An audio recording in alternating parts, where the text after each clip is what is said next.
Gente, espero que estén teniendo un buen arranque de semana.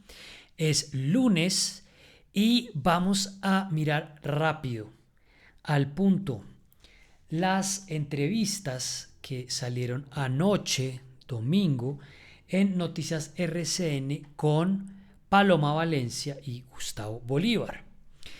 Las hizo José Manuel Acevedo durante la emisión central de la noche y me parece interesante ver en qué andan, qué están diciendo.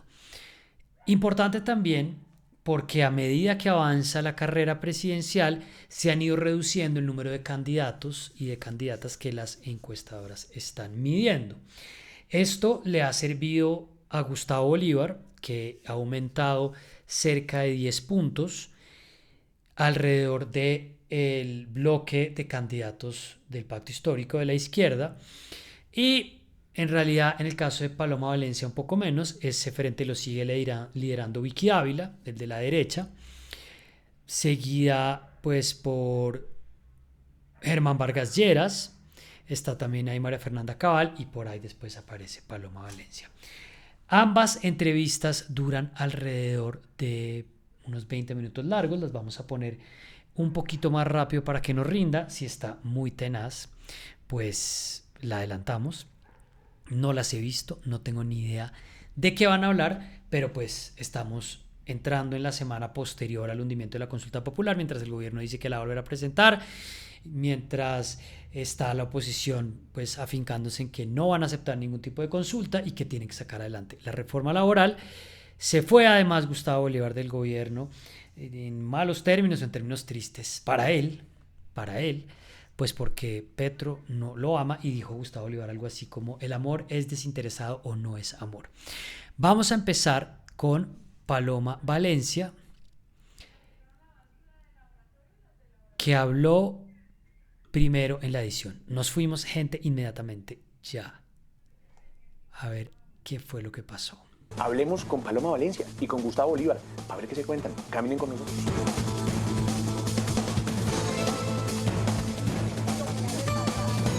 Senadora Paloma Valencia, un gusto tenerla aquí en Noticias RCN. José Manuel, qué alegría estar contigo. ¿Le madruga usted a esta entrevista como le madrugó también a la consulta popular, como le madrugó a presentar una proposición que cambió, dicen algunos, el rumbo de las cosas el pasado miércoles? Y sin embargo hay gente que dice que ustedes son unos tramposos, que hicieron fraude. Lo dice el ministro Benedetti y lo dice el presidente. Bueno, recordemos, está en la sesión de escritorio que comenté con Iván Cuervo, también en la videoreacción corta que hice el fin de semana, que Paloma Valencia fue fundamental en que se cambiara el orden del día de la votación y primero fuera la reforma laboral y después la consulta, que en últimas terminó siendo decisivo. ¿Algo de eso hubo? Vea, que a uno le diga a Benedetti que no es tramposo, pues Dios santo.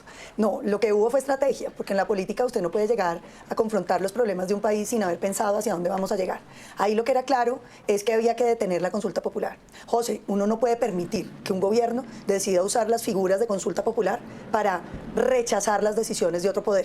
Usted no puede permitir que los equilibrios de poderes se rompan. Y entonces, en esa primura, en esa urgencia, no dejar que Colombia transite hacia la destrucción de sus instituciones, había que explorar todas las alternativas para lograr hundir esa consulta. Y lo que pareció claro es, había unos sectores políticos que consideraban que se necesita una reforma laboral y como se había hundido, pues estaban dispuestos a votar la consulta. Vea, pero lo que impidieron al final ustedes no fue la posibilidad de que el pueblo se pronunciara sobre estos temas. Es que el pueblo no se puede pronunciar sobre todos los temas. Imagínese, yo se lo voy a poner para que algún petrista que nos esté viendo lo entienda.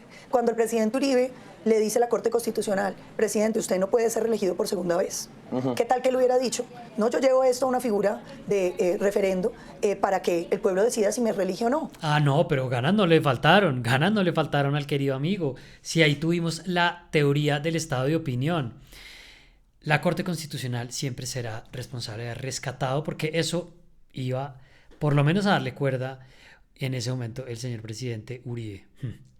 Por Dios, por Dios. Tenía el 80%, no el 30%. Y había destruido el Estado de Derecho. Porque lo más importante en un Estado de Derecho, José, es que un poder le puede decir al otro no. Presente. Acá estoy viendo un lapsus, un segundito. Perendo. Yo se lo voy a poner para que el pueblo decida si me reelige o no. Tenía el 80%, no el 30%. Y había destruido el Estado de Derecho. Tenía el 80 y no el 30, es decir, refiriéndose a Álvaro Uribe, y había destruido el Estado de Derecho. ¿O lo habría destruido si lo hubiera impulsado? No sé, me parece que ahí la empezó como a traicionar el subconsciente. Porque lo más importante en un Estado de Derecho. Me van a decir los juristas, estás leyendo entre líneas, ahí está pintado, ahí está este tipo petrista recalcitrante contra el gobierno de Uribe. De hecho, José, es que un poder le puede decir al otro no. Presente una nueva consulta, una nueva reforma laboral, presente una reforma concertada con la ANDI, con FENALCO, sí, con los pequeños empresarios. Es que eso se puede. Yo soy una convencida que el país lo que necesita no es llamamientos a la polarización, sino encuentros y acuerdos. Óigame, a propósito de presentar nuevas cosas, el presidente dice que en cuestión de horas No, el Centro Democrático jamás hace llamamientos a la polarización. va a presentar una nueva consulta popular y le agrega una ñapa, una pregunta que tiene que ver con el acaparamiento y los precios de los medicamentos. ¿Qué cree que va a pasar? Pues lo primero es que no se puede presentar la misma consulta. Ajá. Entonces, porque usted le meta una pregunta más no quiere decir que sea una distinta. Yo quiero invitar al presidente a todo lo contrario. Mire, el presidente Valencia fue quien puso las horas extras que hoy están reclamando. Presidente Valencia es su abuelo. Mi abuelo fue quien puso el recargo dominical del 100%. Mira, mi abuelo cuando fue presidente, afortunadamente tuvo la oportunidad de dirigir este país, arregló la situación de los empleados y de la gente, de la niña que ayuda con el aseo y de los muchachos que están abajo en la portería. Entre otras, fue el que puso el fuero sindical, con una reforma que es la más importante de la historia de los trabajadores en Colombia. Y lo hizo concertando. En medio de un paro nacional, en medio de un estado de sitio, llamó a a Tulio Cuevas. A José Raquel Mercado, ni más ni menos. Llamó a José Raquel Mercado también, fue muy cercano a todos esos procesos, pero fue sobre todo Tulio Cuevas, los sindicatos de la época liderados, muchos comunistas, realmente ¿Y se comunistas. sentó con todos ellos a se sentó organizar con la ellos, cosa? con los empresarios. Belisario Betancur era su ministro de Trabajo y lograron un gran acuerdo y se expidió el decreto que representa hoy todos los pilares del Código Sustantivo del Trabajo colombiano, pero lo hizo por consenso. Es que lo que el presidente tiene que entender es que en una democracia uno no es un emperador, uno no puede tratar a todo el mundo como si uno fuera un tirano y que la voluntad del presidente y el capricho del presidente es lo único que importa. Dígame una cosa, Paloma, ¿se necesita entonces una reforma laboral en cualquier caso? Yo creo ¿Puede que sí. salir en menos de 30 días, que es lo que les queda a ustedes Yo creo para que sí. decidir?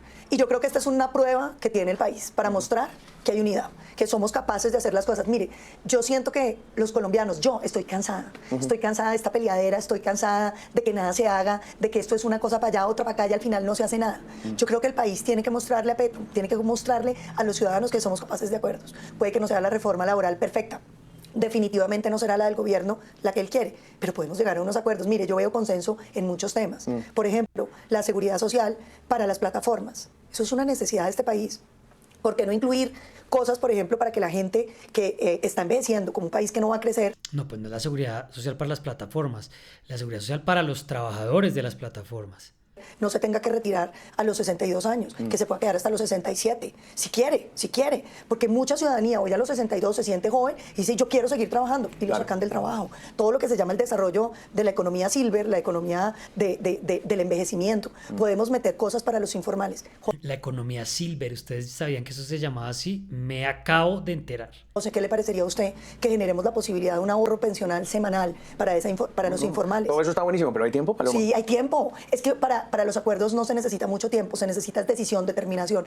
Mire, usted habrá oído esto que yo también he oído mucho, y es que dicen, ay, cómo son de brutos estos de la oposición, le dieron más oxígeno al presidente hundiéndole la consulta popular, han debido dejarlo llegar hasta las calles y dejarlo llegar hasta las urnas y demás, porque entonces lo que están haciendo es dándole más munición. ¿Qué piensa de ese argumento? Bueno, yo lo que veo es que aquí se ha vuelto de moda decir que la oposición es mala. Si no le hunden los proyectos, ¿cómo no le hundieron el proyecto? Si se lo hunden, ¿cómo le hundieron el proyecto? Es como juzgar las decisiones que se toman hacia atrás. Claro. Yo más bien pienso que la política es más como una corrida de toros. Cada vez sale un nuevo toro y usted tiene que lidiar el toro y hacer la faena, y apenas termina esa faena, pues viene otro toro. Sí. La van a cancelar, como Andrés Calamaro, que habló de toros en el concierto y se metió en un problema. No se puede hablar de toros, ni metafóricamente, ni literalmente. Así es la política, no es como que usted hace la jugada perfecta y entonces de ahí en adelante el presidente Petro se sienta en la casa a esperar. No, esto siempre está cambiando y todas las veces hay que responder a los desafíos. Aquí no hemos llamado ni a tumbarlo, ni a hacerle paros, ni a hacerle mal ambiente. Usted no oye desafueros, contadas excepciones, contra el presidente, todo lo contrario, una oposición propositiva. Pero también hay una cosa, José, y es, el presidente no es congresista. Los resultados de un gobierno no se miden por las reformas legales que tramita. Esos son los resultados del Congreso. El presidente se mira por lo que él ejecuta. Él es el dueño de la chequera de los colombianos, en qué ha invertido la plata de los colombianos. Entonces el presidente ahora parece que él siguiera siendo congresista. Todo lo que le interesa es qué se está haciendo en el Congreso, si la ley salió o si no salió. Esa no es la función principal de un presidente. La función principal del presidente es administrar los recursos. Y yo pregunto, ¿los está administrando bien? Entonces dicen, es que no ha tenido plata. No. El presidente Petro hizo una reforma que le sacó del bolsillo a los colombianos 17 billones de pesos. Ha tenido presupuestos que son los más altos de la historia de un presidente, 20% por encima de Duque. ¿Cómo está la salud? ¿Cómo está la infraestructura? ¿Dónde están las vías terciarias? ¿Dónde están las escuelas?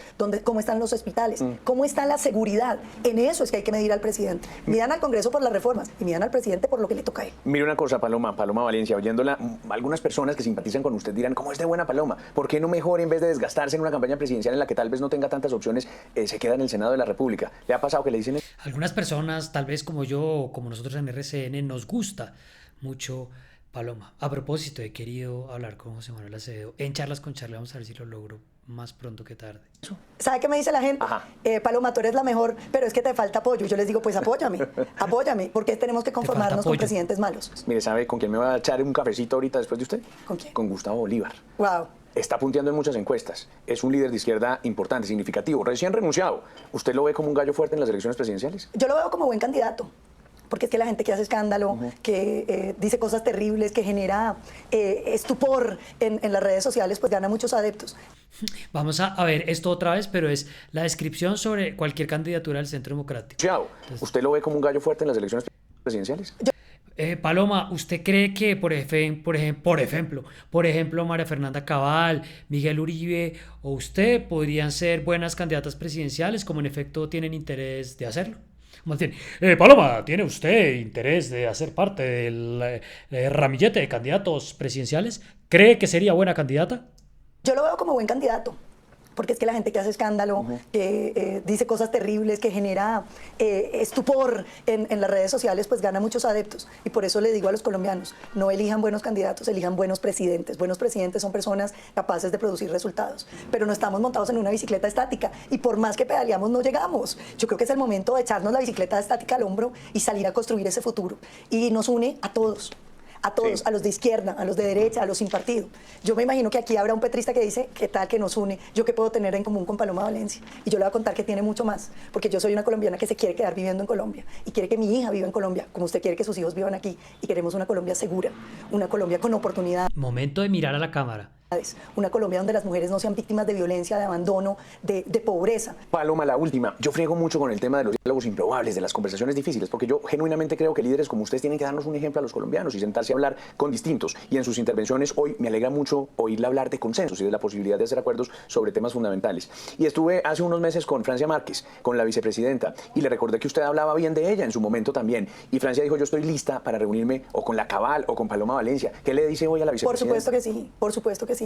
Colombia vale todas las reuniones difíciles y todas las conversaciones difíciles. Bueno, pero alguna tiene que tomar la iniciativa. Porque la invito a que se tome un café, bueno, si quiere, en la casa mía, cuando quiera, con José Manuel, además, para que haya, o que nos invite José Manuel a un terreno neutral. Pero yo lo que creo es que Colombia no puede seguir pensando que aquí hay un barco para los de izquierda, uno para los de derecha. Aquí vamos todos y tenemos que remar todos para el mismo lado. Podemos ponernos de acuerdo en los mínimos de lo que necesitamos para que este país avance. Ella decía una cosa similar a la suya. Claro. ¿No? Podemos estar muy en desacuerdo, pues sentémonos, no pasa nada. Imagínese, yo además siendo caucana como ella, pues sí. yo sí siento mucha admiración por ella, por Dios bendito. Ella hubiera podido ser la embajadora de todo lo posible. Y creo que si se hubiera reunido antes conmigo, yo le he ayudado. Siento mucha admiración por Francia, me encanta París. A que fuera mucho más exitosa. Yo he crecido en una familia donde mi tío abuelo fue comunista, mi tía abuela fue rojista y mi abuelo fue conservador antirrojista. Y todos se podían sentar los domingos a almorzar y conversar de los temas políticos y entendían que la afiliación política que uno tiene es una expresión de su sentimiento, porque todos queremos lo que es bueno para Colombia. Senadora Paloma Valencia, gracias por estos minutos. No, gracias a ti, me siento feliz. Pues. Aquí estamos, que los colombianos se atrevan a tener un buen presidente, hay que buscar buenos candidatos, en la hay clase que buscar de presidentes. Que los colombianos sepan que esto es así, que esto funciona bien, porque la clase con movimiento de manos de Uribe es así. Van a escribir una historia distinta. Bueno, a ver, rápidamente para pasar la entrevista de Gustavo Bolívar, no hay realmente nada para decir sobre esta entrevista. 3 cosas que me parece que debían de haber salido en la conversación, o más bien un par de cosas y algo que quiero comentar. Sobre la reforma laboral, pues tendría que haberle preguntado algo obvio, no sé si lo ha preguntado en otro momento, pero creo que era una oportunidad importante por la coyuntura y es parte de la conversación que hay alrededor de la reforma laboral y de los cambios que se están pidiendo es por cuenta de echar para atrás la reforma que había hecho Álvaro Uribe Vélez de flexibilizar la jornada laboral. Bueno, yo ahí no les voy a decir qué pienso eso porque creo que al final no se trata de leyes, pero pues una de las cosas que le habría podido preguntar es, bueno, pero supuestamente el Centro Democrático no había dicho que con esa reforma laboral del gobierno Uribe iba a mejorar el mercado, eso no pasó, entonces ¿por qué ahora esta tampoco? No le pregunto por eso. Segundo tema por el que yo pensé que le iba a preguntar, por Miguel Uribe. Hay un ruido hace rato con Miguel Uribe dentro del Centro Democrático. Álvaro Uribe está mirando a ver cómo los trae a todos al rey, los alinea, pero se sabe que al final él va a tomar la decisión, o por lo menos la pregunta es si lo va a hacer como ha venido pasando desde antes. Recordemos la manera como sacó del camino a Pacho Santos en su momento. Y a Oscar Iván si lo haga después. Y la última... Bueno, para seguir hablando y para seguir pensando en esto, porque hablé sobre este tema con algunas personas el fin de semana, al final la oposición le terminó ayudando a Petro bloqueándole esa consulta, más allá de que era inconveniente, más allá de que eso no iba a servir realmente. Yo pienso que eso no iba a servir. En términos políticos terminó siendo no conveniente porque yo en principio pensaba le están dando más oxígeno, pero me estaban dando algunas razones interesantes para pensar que eso no era así. ¿Ustedes qué opinan? Bueno, vamos a ir ya mismo a la de Gustavo Bolívar. A ver qué dijo Gustavo Bolívar recién salido del gobierno, que además ha estado hablando bastante, pero esta entrevista en particular no la he visto. Vamos a ver. Tenía Gustavo Bolívar, y aquí está don Gustavo Bolívar, lo veo además relajado, fresco, hoy domingo, ya por fuera del gobierno, renunciado ya oficialmente, Gustavo Bola. Muchas gracias, José. Bueno, hoy es mi segundo día ya por fuera del cargo, mi primera entrevista, como lo habíamos acordado, con sentimientos encontrados, mucha felicidad por haberle cumplido al país, haberle cumplido al presidente la misión que me encomendó, y también mucha tristeza de dejar un equipo que pudimos conformar con el Como tierno a ratos Gustavo Bolívar, ¿no? que nos volvimos casi familia. Mire una cosa, ¿le puedo decir desde ya candidato? No, todavía no. ¿Por qué? ¿Qué falta para eso? Depende de las reglas del juego. ¿Cómo es eso? Nosotros estamos creando un nuevo partido que se llama el Pacto Histórico, que es la fusión de todos los partidos minoritarios que fuimos a la campaña en 2022. Si la regla del juego es que el candidato o la candidata se elige por medio de una consulta popular, una consulta abierta, ahí estaré. Me gustaría ser candidato, me gustaría ser presidente de la República. Pero si no hay consulta, si se va a elegir un candidato con bolígrafo, no le jalo. Gustavo, Este tema es clave, gente, porque es que acá está el nudo de la cuestión. Gustavo Petro no lo ve viable a él para competir por la presidencia y pues tiene el antecedente inmediato que le fue muy mal en las elecciones a la alcaldía de Bogotá, pero pues Gustavo Bolívar está marcando en las encuestas, o sea, está cerca del 30% de preferencia del sector del pacto histórico de la izquierda. Es más, a medida que se ha simplificado la baraja de esos candidatos, pues con María José Pizarro, con él y con algún par más, pues él sigue punteando ese lote. Entonces, el enredo en el que está en este momento el pacto histórico y Petro en particular es que si dejan eso abierto, Gustavo Bolívar va a ganar, que es lo que él quiere, o probablemente podría ganar, mientras que si lo hacen a puerta cerrada, que sería Petro el que escogiera, que no escogería a Bolívar, sino buscaría a alguien más hacia el centro, no sé, tipo Carlos Amaya o Romero o Roy Barreras, pues dejaría por fuera a Gustavo Bolívar. Entonces acá hay una paradoja bastante interesante para el pacto histórico y es que se precian muchísimo de que todo se hace de cara al pueblo, de cara a las consultas, de cara a las elecciones, pero en el aparachic del pacto histórico quieren elegir ese candidato a puerta cerrada para que no termine siendo Gustavo Bolívar.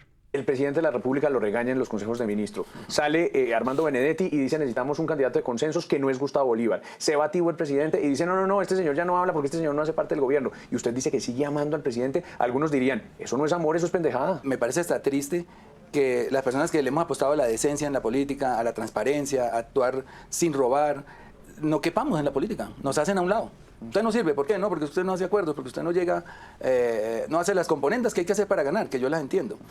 Entonces, yo digo, estamos muy mal en Colombia, porque si somos el cambio y las personas decentes no cabemos, pues imagínense. Sí. Si lo que vinimos fue a transformar la política, a cambiar las costumbres políticas, y cuando hemos sido coherentes con eso, no cabemos dentro de la política, entonces uno dice, ¿qué hago acá? Por eso les digo que sin la consulta no iría y no tengo ningún Pero el que problema. no está permitiendo que quepan es el propio presidente, ¿o no? No tanto el presidente, sino todas las personas que nos estamos ahí, que lo rodean. ¿No le parece muy triste al final? Compañero, lo que tenemos que decidir es lo que imperativamente resulte y acaece más propicio para nosotros, más propicio para el movimiento. No caigamos en la charada de la derecha, no caigamos en las trampas del capitalismo. Final del día tener que reconocer que el presidente Petro, por ejemplo, ganó también con la maquinaria, con No, los es que- mismos que dijeron que no iban a gobernar, que ustedes iban a ser distintos, y véanlos. En ningún lugar del mundo se logra, porque es que, digamos, hay unas clases políticas enquistadas acá, tradicionales, de décadas. Ellos manejan la política local, la política territorial. Yo lo disculpo que se meta con esta clase política porque su fin último es sacar unas reformas sociales. Entonces, uno me puede poner de puritano y decir, no, yo voy solo, y nunca llegó, y nunca se hicieron las reformas. Ahora, hay que mirar cómo termina el gobierno y con cuántas reformas termina en el bolsillo. Se quedaron con el pecado y Presidente, yo lo amo tanto que le perdono la politiquería. Lo amo y le perdono a Benedetti. sin el género, como dicen por ahí. Exacto. Miércoles. Eso ya pagó la vendida. Eso es como el todo vale. Claro, un poco, no, eso ya Gustavo. pagó la vendida del alma al diablo.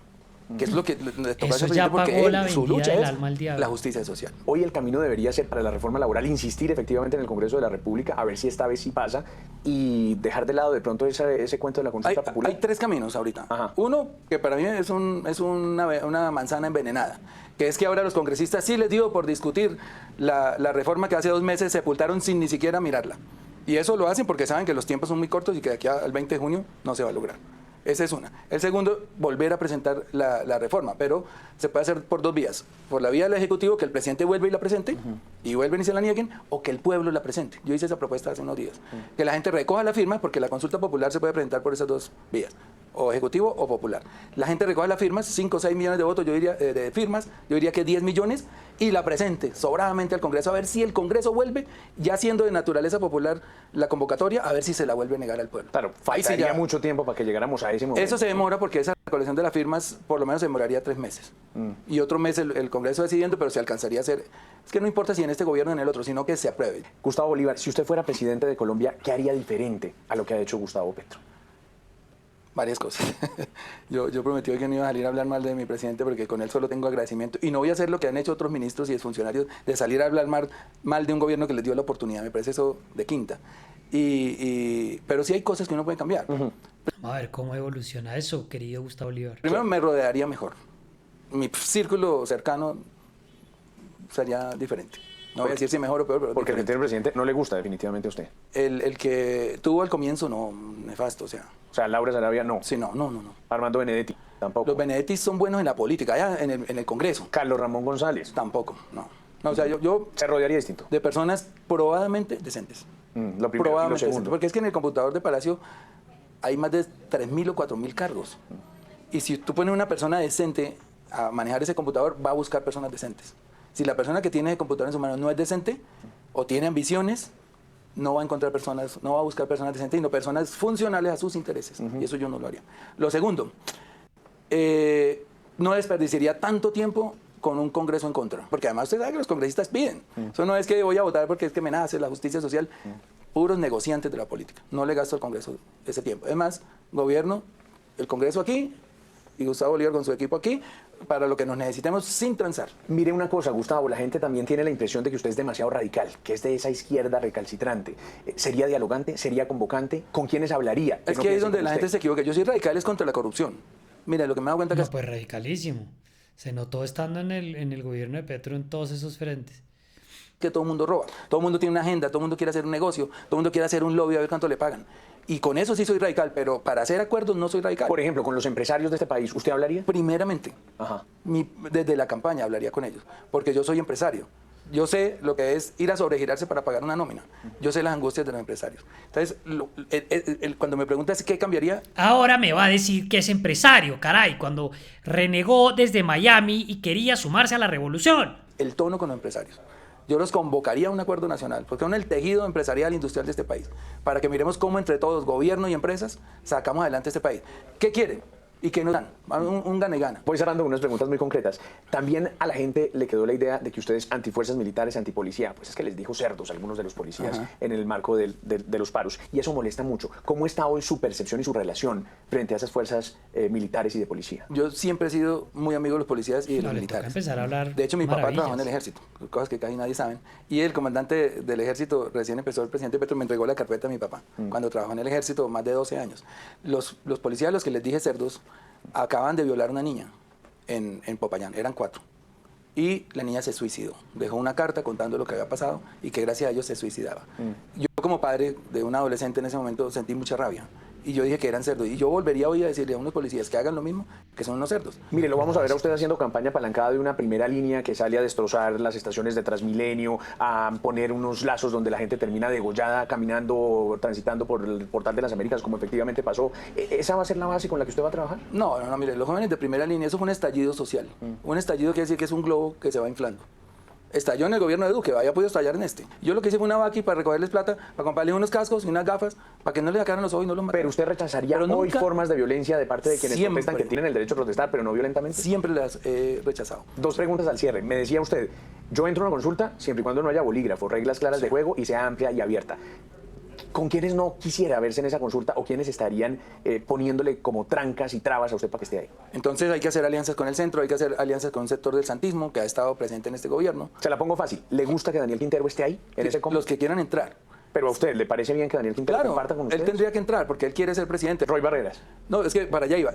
Uf, Daniel Quintero, que además en las encuestas de ese sector está de tercero, está detrás de María José Pizarro como con 11%. Cuando él dice frente amplio es para que quepan todas las expresiones y ahí tendrían que caber. Ahora, si yo entro a esa consulta y me someto a las reglas de juego de una consulta que son, si pierdo, apoyo al que gane, yo tendría que someterme a eso. Eso es un sapo difícil, pero es parte del juego que yo tendría que aceptar. Porque si yo entro a una consulta y pierdo y me voy, sería un mal jugador. Mire, y del otro lado, ¿a quién ve fuerte? ¿Cuál es el candidato o la candidata a vencer? Vicky Ávila es fuerte si logra el voto duro de Uribe. Solo opinión no se gana. Porque ¿quién le cuida a Vicky los votos en Piendamó, en Chigorodó, en Río de Oro? Esa es la Colombia profunda donde se roban las elecciones. Y si uno no tiene una estructura, que ella no la tiene, entonces es muy difícil que llegue. Germán Vargas, que es un estadista y demostró ser un buen ejecutor, se sepultó con el coscorrón. Colombia no quiere que maltraten a la gente. ¿Y Claudia López? Claudia está en el peor de los mundos. ¿Por qué? Porque perdió los votos de la izquierda en su indecisión de nunca saberse dónde ubicar, si en la centro izquierda o en la centro derecha, y los perdió porque nos ha dicho de todo a nosotros, y al presidente Petro le ha dicho de todo. En la izquierda no la quieren, y en la derecha pues no la aceptan porque dicen que es de izquierda, y entonces está en el centro disputándose los votos de centro con varias personas, entre ellos Fajardo. Entonces, si Fajardo y Claudia llegan juntos a primera vuelta, se suicidan ambos. Vamos a ver qué termina pasando. Gustavo, y la última, ¿está entusado? ¿Le duele lo del presidente que le haya cortado la comunicación? Bueno, ya me pasó la tusa. ¿Ah, sí? Porque sí ¿Tan tuve rápido? tusa. Que incluso le pedí que nos diéramos un tiempo. Ah. Pero ya me pasó la tusa porque yo he entregado todo por este movimiento y por él. La verdad, yo he sido un hombre leal, he sido un hombre buen amigo y que a uno lo reprendan en público, pues no le gusta. Uno quisiera que hubiera sido en privado. Y además que no tenía razón. Porque a mí me invitó a la presidencia y yo no pedí hablar, sino que allá me dijeron, va a tener una intervención. Entonces yo hice lo que me dijeron. Pues Gustavo Bolívar, gracias por estos minutos, por su sinceridad, le insisto. Le preguntamos de todo y seguiremos conversando Claro en que esta sí. campaña con usted y con todos. Muchísimas gracias a ustedes. Eso nos toca. Gracias, mi hermano. Bueno, estoy que me pongo una canción para una tusa. ¿Cuál ponemos? No, me desmonetizan el video. No va a decir acá Gustavo Bolívar que ya le pasó la tusa. Quienes han vivido, o sea, la mayor parte de gente que esté por encima de cierta edad y ha pasado por una tusa, sabe que eso no pasa tan rápido. O sea, él todavía está con tusa. Se le nota en su vocecita, se le nota en los ojos. Bueno, esta entrevista tuvo mucha más carne rápidamente para irnos, porque este video se está alargando. Él quiere ser candidato si está en una consulta abierta, pues porque es donde más tiene chance. Ya dijo que si pasa la reforma habrá justificado haberle vendido el alma al diablo, pero diría que si él gobernara se rodearía mejor, es decir, Petro se ha rodado pésimo. Le van a sacar en cara lo de la primera línea en su candidatura. Esto es complicado y estoy de acuerdo con lo que dice de que Claudia López está en una situación bastante complicada entre el centro y la derecha y la izquierda renegando. No es fácil. creo que, ojo, Gustavo Bolívar va a crecer y puede tener chance de ser el candidato de ese carril, pero yo también pienso que es difícil ya después en una elección general. Alguien me decía que sería un gran candidato de primera vuelta. Bueno, gente, ¿cómo la ven? Déjenme sus comentarios en la cajita. Voy a estar respondiéndolos con Valentina. Quería ver estas entrevistas y pues de una vez las veía con ustedes. Suscríbanse, compartan, comenten. Nos vemos pronto. Chao.